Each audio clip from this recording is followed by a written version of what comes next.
Hello and welcome to this week's Primed Insight. How often do you change your breathing air cartridge?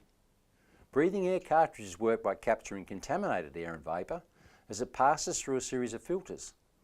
Oils, moisture, organic vapours and contaminants are captured during this process, supplying only clean, breathable air to the operator. As the particles are collected on the filter media, a restriction occurs in the volumetric air supplying the operator, and it becomes more difficult to breathe comfortably. If the breathing air cartridge is not changed regularly, you could be inhaling damaging levels of mould each day. So how often should you be changing your filter cartridge?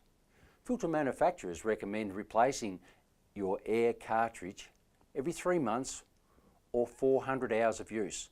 Look, whichever comes first. An easy way to keep track of your filter lifespan is to write the date on the filter after you've opened the plastic bag. The quality of air that the operator breathes is very important to ongoing health. So to avoid breathing in contaminated air, change your breathing filter cartridge regularly. Thanks for watching this week's BlastOne Primed Insight.